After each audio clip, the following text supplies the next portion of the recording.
About 21 degrees, a little bit cold out, definitely cold. There is the trail. So that was hard.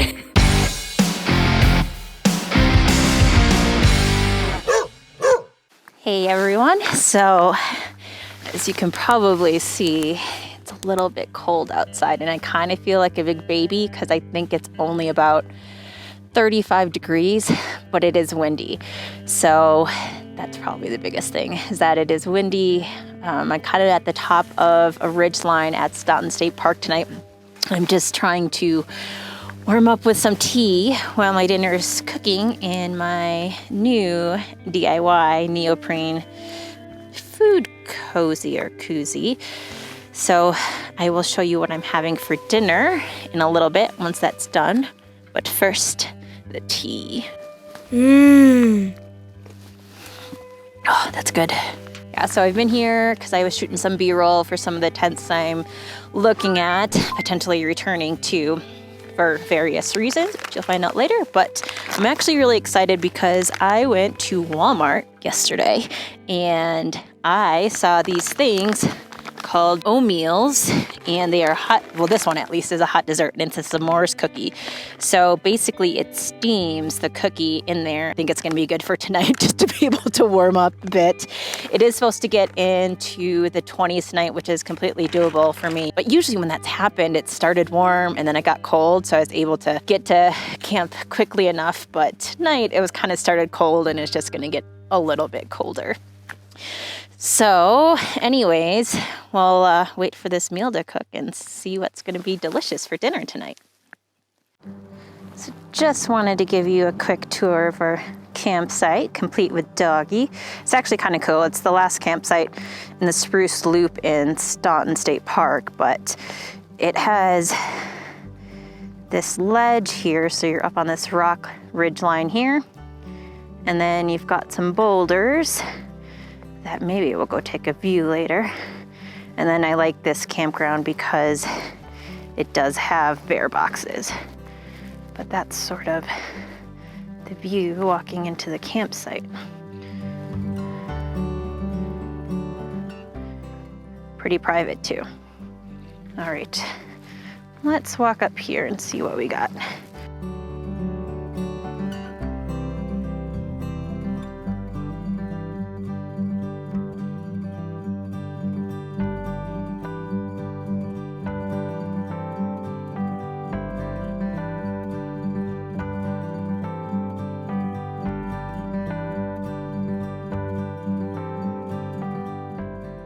It's pretty. So those are the Eagle Ridge rocks, which Remy and I will be hiking tomorrow. And the sun should be setting in about an hour or so, but definitely very beautiful. Let's see if we can get closer to the edge.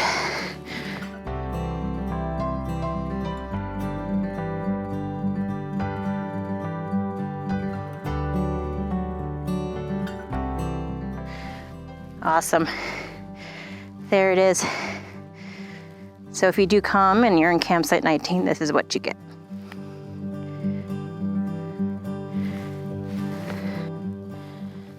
What you doing, bud? What you doing? Taking a look at the views?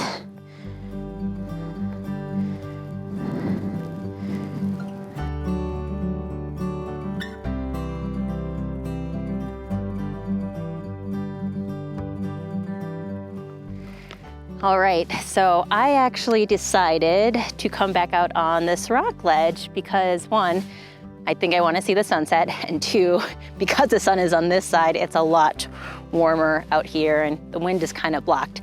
So we're gonna have a little sunset light dinner out here on the rocks.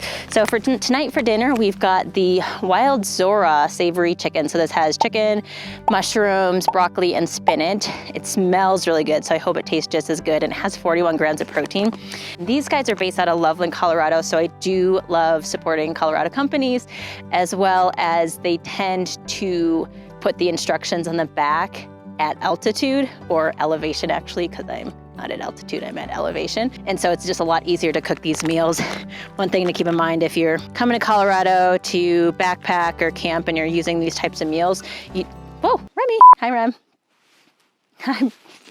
You need to sit down over here, come down. Hey buddy, Remy, right here, down, good boy. If you're coming to Colorado, I believe it's for every 1,000 feet of elevation, it's gonna be 5 more minutes to cook in these. It's about 30% longer, so some meals could take 25 to 30. So when you're picking some of these meals, just flip over to the back and see how long it takes, because 25 to 30 minutes is a long time for it to sit in this bag and stay warm at the same time. The other thing is boiling water too. So I believe I'll put the stats somewhere on this screen, but basically when I'm in the Denver area, the water boils around 202 degrees instead of 212.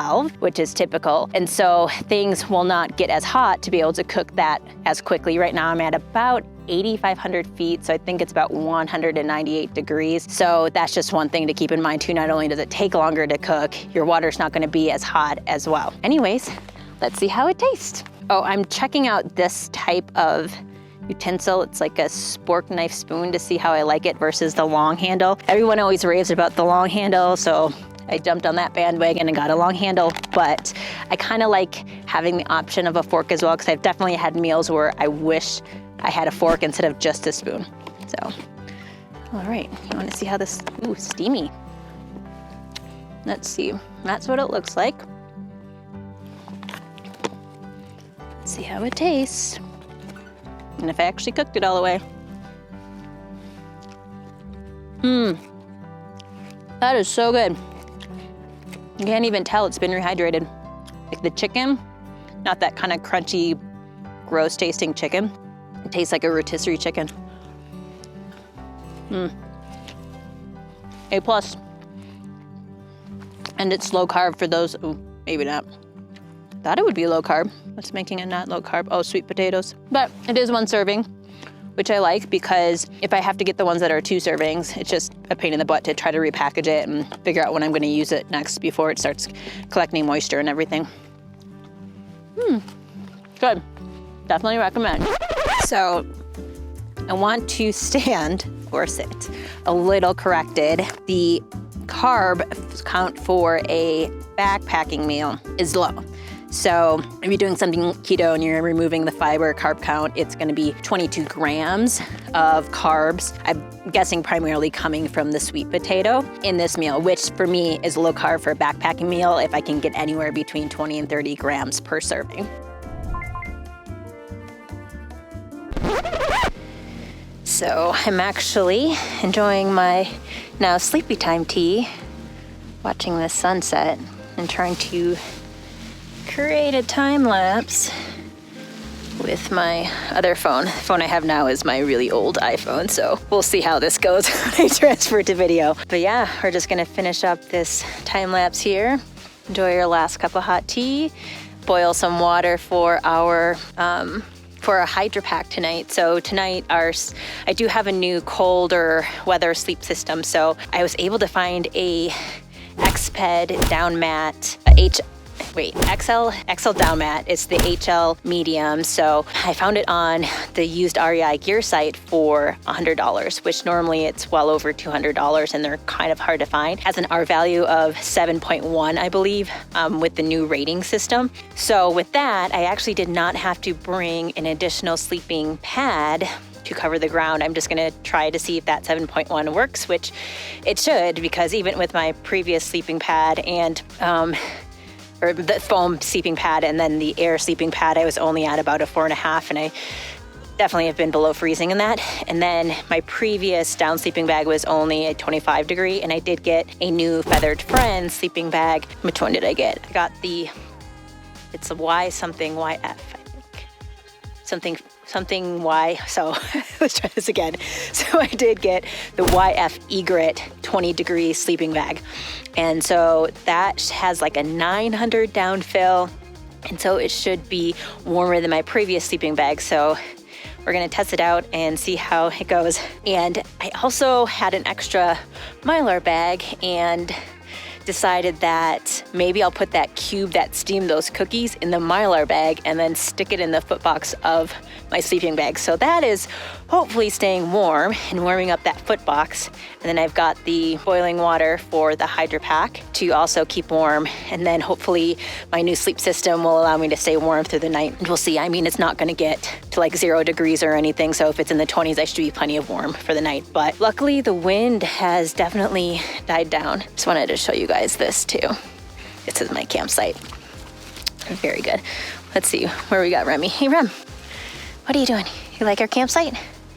Yeah? Lots of rocks for you to explore?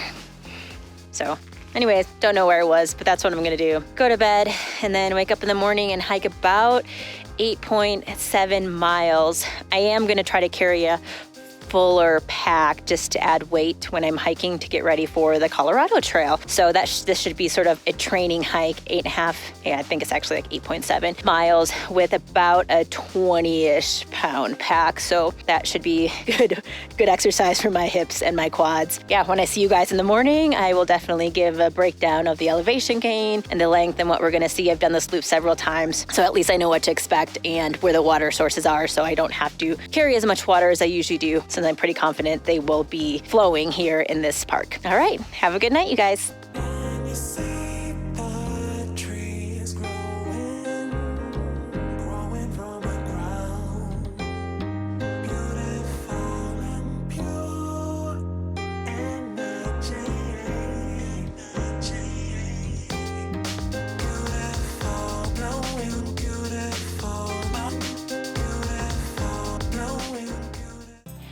Good morning, everybody. So it is definitely cold. Got to about 21 degrees last night. And I was, hey Remy, good morning, buddy. Let's see,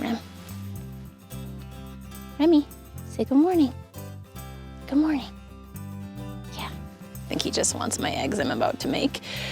But definitely my sleep system kept me toasty last night with just the sleeping bag and the new sleeping pad. The only time I really got cold was probably about 5:30 this morning, and that was just my toes starting to get a little bit chilly. But other than that, I slept really well with it. Ended up going to bed about 8:30, waking up about midnight, but that's probably because I went to bed so early. But yeah, it worked out, and Remy had a good night's sleep as well. He's just finishing up his breakfast. But I think the lower 20s is probably my lower limit on getting stuff out and ready this morning. My hands are absolutely freezing, so I keep turning on my jet boil and off just to warm them up as I'm getting stuff gathered and ready and getting breakfast almost prepared. So today we're having the Summit Breakfast Scrambler, Backpacker's Pantry. And then if it's absolutely disgusting, which, you know, I like to try these things before I take them out, but sometimes they're just really expensive, so you don't want to do that. I have my Kodiak Cakes protein oatmeal as backup in case it doesn't taste so great. But anyways, we're gonna go ahead and get that made and then get water for our second cup of coffee this morning as well. I did bring my big mug, which is really, really nice. But yeah, hands are cold. I have these new fleece gloves that have the E-tips on them so you can use your phone and stuff at the same time. And I used to wear these more fleece-like mitts that are for fly fishing actually, so the fingers are exposed and you can flip the top on and off, which worked pretty well. So I'm hoping it's just maybe the gloves that are keeping my hands really cold or not, or lack of warmth. I don't know, whatever it is this morning, because it's usually when it's in the 20s, I'm usually not this cold with my fingers. But anyways, very, very cold. I can barely do anything. So we're gonna try to get some water boiling and breakfast made. Okay, Summit breakfast skillet. Here we go. If I can open it. Smells edible. Kinda looks edible. We'll see. There are some red beans in this. I think that's probably for the extra protein, which is 17 grams, and probably calories and carbs. All right, first bite. Maybe I should have brought my hot sauce. I didn't, because last time I didn't need to use it. One more bite. I will say, so. I do like the Next Mile Meals one a little bit better, but the texture of the eggs is good for freeze-dried eggs, so I'm not complaining there. But anyways, go ahead and finish this up and pack up camp, and then we'll get started on our hike. All right, the sun has come out, which has warmed things up quite a bit. I think it's about 35 to 40 degrees, not quite sure. But we are going to do a counterclockwise loop at Staunton, going from the Mason Creek Trail to Old Mill Trail. So this should be 8.77 miles total with a good climb, 1,530 feet, an elevation gain over for the first 4.5 miles, so about 350 feet per mile, which isn't bad at all, especially for Colorado. I will show you quickly what we're going to be doing. So we will basically be going along this meadow and then climbing up along this ridge line. You can't see it, and then back down through the Staunton Ranch Trail, which is pretty flat. But that's going to be our hike today, so we should be up there in probably about an hour.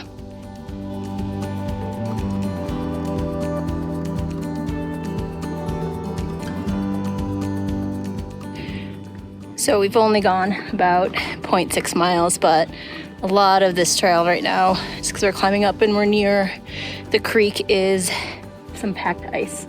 And I did not bring my micro spike, so we'll see how well I do without falling.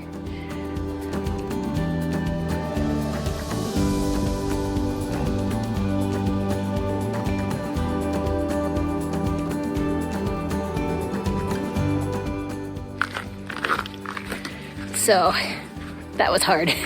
It's one of the steeper parts of the climb. It was all ice, but I will say that I am trying to break in these Solomon Outbacks, and they were definitely better than I thought on the ice without slipping around, so that's a good thing. Versus last fall, I was hiking in some other boots and they were slipping and sliding all over. But I have also decided to not do I think it's Bear Paw or some bear loop that goes up to the ridgeline and overlooks Staunton, and you can see Pikes Peak and everything. There's an alternate route which isn't as steep and doesn't have all the rock climbs. So just because I don't have my micro spikes, I want to be safe and not fall and hurt myself. So that's what we're gonna do. I think it's gonna take about 1.5 miles off the total hike though, which, good or bad thing, given I have about, I don't know, maybe close to 20 pounds in my pack right now. But anyways, continuing on. Hey bud, Remy, what'd you think of all that ice? No problem? Hey, no problem because you're a tough dog? You ready? You ready? Get some more? Yeah, here we go. Whew, almost all there, bud.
Where is the trail? So this type of packed snow with these deep footprints is what I have going for me. And I did find the trail marker over on that tree. So this will be another rough part of the hike, post-holing and deep snow.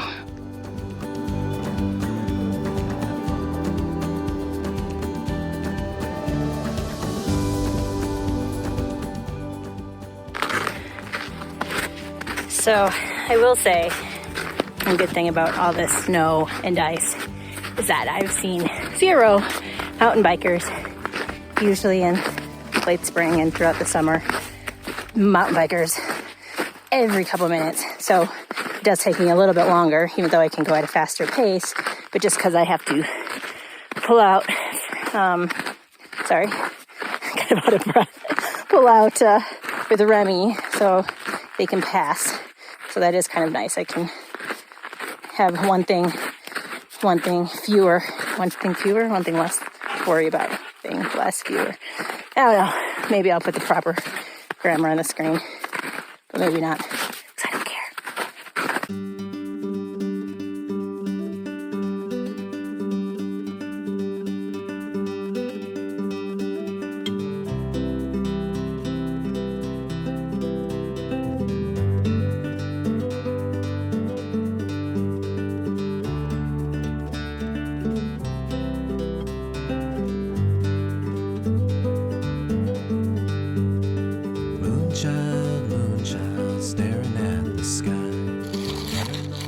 Is that good, buddy? Is that good? Did you get it all? Leave no trace. You done? So Remy and I are taking our, not lunch, our snack break, because we're not going that far today. We've done about 3.9 miles, 1,023 feet in elevation gain, so not too bad in terms of climb today, just 1,000 feet. And then we're at about 9,100 in terms of elevation. Our top elevation was 9,377. So we hit that about 2.5 miles in when we took the other route, not the Bear Paw route, just due to all the snow. We're gonna go down this old mill, which is an old mill road. There's actually a lot of historic stuff up here, but it is very steep, so I'm a little bit nervous going downhill with all this ice and snow. But so far we've done this trail and have not fallen, knock on wood, which there's a lot of trees around, so maybe I can do that. But anyways, the weight of my pack, pretty good. I do have a new pack I'm trying to break in just because with the Colorado Trail, I knew I would have to shave off a few pounds, especially with the, I guess, the opportunity, or just because at some point in time, because if Remy's tired or we need to carry on, I may need to carry his stuff. So I wanted to be able to make that weight, the extra weight I need to hold in case I need to carry his stuff, as well as some extra long water carries on the southern portion. So there's a couple of stretches where you might go 20 miles without a water source, which means I definitely have to carry that water. And on normal summer days, Remy and I will go through about 1 liter of water an hour, which is about 2.3 to 2.5 miles. And so that'd be 10 liters. I think I would have enough to carry 6, 7, 8. Yeah, about 10 liters. So I've got 2 of those Hydro Packs, 2 liter Hydro Packs, and then that's 9 actually. 3, 1, 2, 3, 4, actually 7. I can't add today. But anyways, gonna finish this up and hopefully clear out of here without an injury. So we made it down the old mill road, injury-free, without falling. Only one near accident, but what I forgot to mention was 1,000 feet in elevation gain was 1,000 feet of elevation loss over the 0.9 miles, so it is rather steep. And also why I start the counterclockwise direction when I take this loop, because that is such a rough climb to start your hike with. So we took it easy in doing the smaller incline over a longer period of time. But now we're heading into the Staunton Ranch Trail, which, I mean, you don't even need hiking poles for this one. Definitely easy. And the sun will be out, so I'm sure it'll be a good night's rest of the way back to the car.